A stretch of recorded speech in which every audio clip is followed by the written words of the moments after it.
Man, what's up, everybody? Welcome back to another episode of EOS. It's 1090 Jake, man. I'm rocking with y'all, and y'all rocking with me. And for this video, I'm going to be speaking on the Department of Corrections, Florida State Prison, from the very beginning. 1821. Florida was sold to the United States by Spain for $5 million, equivalent to roughly $22.2 million in 2020. By 1861, the start of the Civil War, there were 61,000 slaves in Florida, accounting for 85% of the cotton production.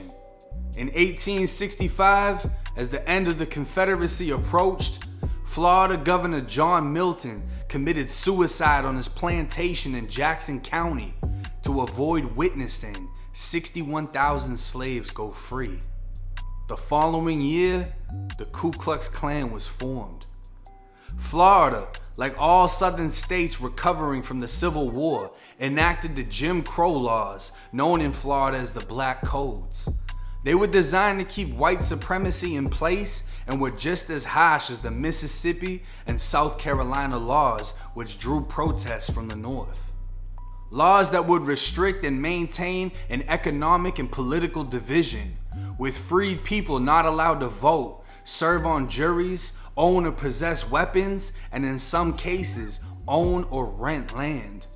Many in Florida just couldn't get over the fact they could no longer own black people. Slavery had been an economic pillar within the state, and these black codes supported that broken pillar after the Civil War.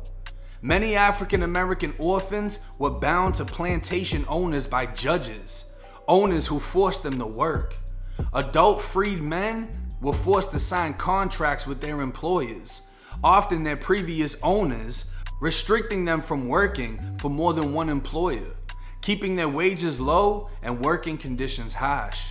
Any free man that violated their contract were beaten, fined, arrested, and could be forced to work without pay for up to a year. In 1868, the Florida prison system was born. Its first penitentiary opening in the U.S. Arsenal within Chattahoochee, Florida, a military base used during the Seminole Wars and Civil War. Florida's first recorded inmate, Calvin Williams, was sentenced to 1 year for larceny, and by the next year, there were 42 inmates and 19 guards. The facility later became Florida State Hospital for the Insane, Florida's only mental institution until 1947. Shortly after, the state would fund the prison expenses through prison labor, creating convict leasing. Labor that would be performed both inside and outside prisons by prisoners, benefiting the system. In 1877, Florida prisoners were leased out to private entities and industries, replacing the economic benefits of slavery. Convicts working long days mining, clearing tropical landscapes, and laying roads in hellish temperatures.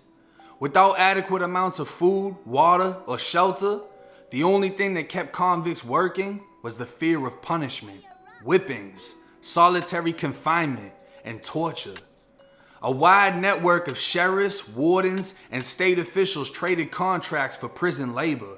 Companies that benefited from incarceration supported laws that subjected African Americans to unequal treatment and harsh punishments, keeping a steady prison population. Many of the roads in Miami and even the Tamiami Trail were constructed by the blood, sweat, and chains of convict leasing. In 1913, Rayford Penitentiary opened.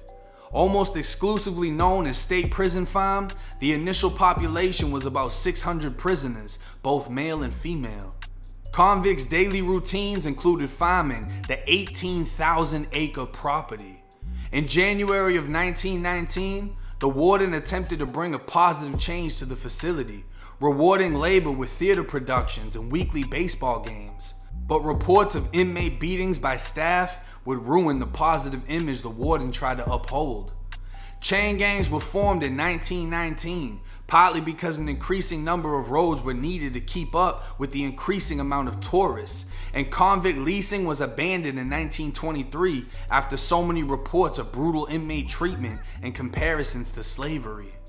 Living conditions were poor, especially for the women who lived in overcrowded wooden dorms separated from the men. It was 1922 when a select group of inmates with carpentry skills were tasked with building Florida's first electric chair, Old Sparky. Lawmakers considered it a more humane way of execution instead of the public hangings that took place outside of county courthouses. In 1924, the first inmate in Florida's history was executed by electric chair. With convict leasing gone and the population rising, the prison structure changed. In 1927, a shoe factory already on the property, producing 10 shoes a day, a license tag factory was constructed, and the main housing unit, notoriously known as the Rock, was built in 1928. Segregation existed in all aspects of prison life, from bathrooms to work areas, with a 61% black and 49% white population. 1931. Sunbeam Prison Camp was one of the many Florida prison camps designed to hold prison road workers. Located 12 miles southeast of Jacksonville, it wasn't a popular place. The camp consisted of a stockade, several other buildings, and a pen that held 2 bloodhounds. Some refer to Sunbeam as Hell on Earth. June 3rd, 1932, Sunbeam became the site of Florida's infamous chain gang hanging. Arthur Malefert was from Westfield, New Jersey, and nicknamed Jersey. He was rumored to be 19 or 22 years old, in prison for 9 years after robbing a Daytona gas station at gunpoint for $30. Prison Captain G.W. Corson said Jersey was a handful from the get-go, the worst prisoner he ever saw.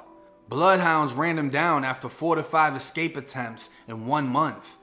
The captain tried to reason with him, even sending a minister. The minister saying Jersey said he would rather do 9 years in hell than 9 years at Sunbeam. Jersey was found naked, dangling from a chain around his neck inside of a sweatbox, a wooden cell 2 feet 9 inches wide, 2 feet 9 inches deep, and 7 feet tall. Feet nailed to the floor under wooden planks, preventing him from escape. Drawing nationwide attention, officials claimed it was suicide. 2 guards, who many inmates identified as the most brutal, disappeared the night after his discovery, never to be seen again. 74 convicts went on strike.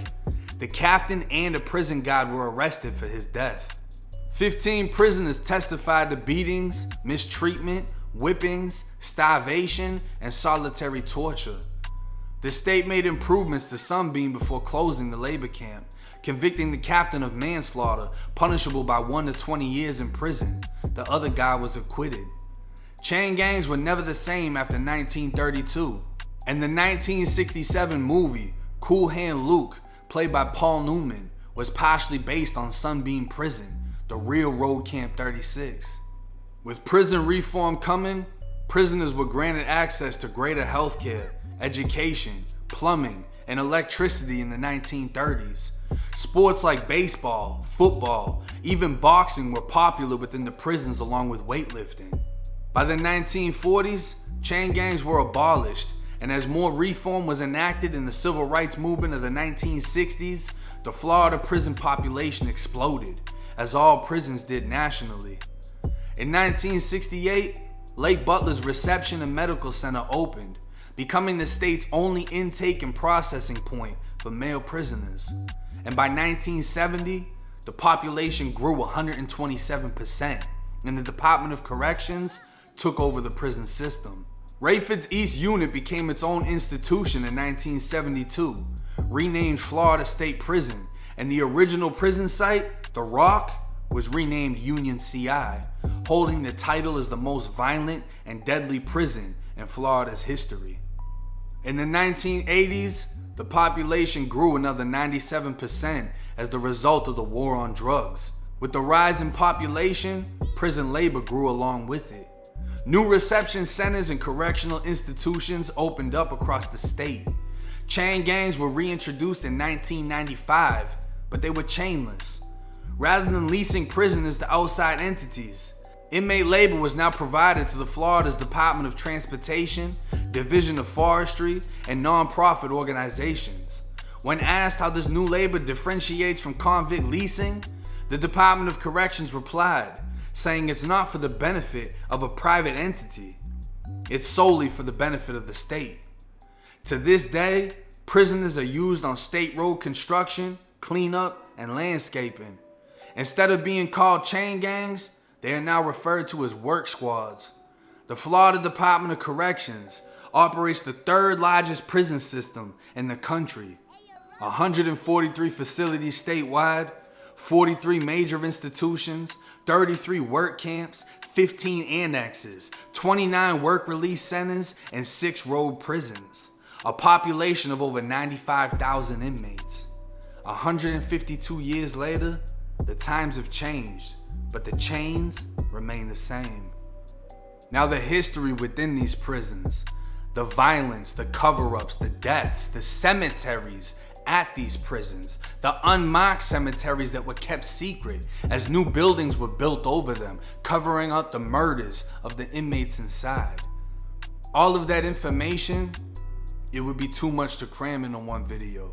So I'm going to be explaining these specific prisons and going over some of the significant historical things that have happened within the Florida Department of Corrections as it grew into the prison system it is today. I hope y'all enjoyed this little history lesson, and I hope y'all look forward to the new videos coming up. It's 1090 Jake. I'm rocking with y'all, y'all rocking with me. Till next time.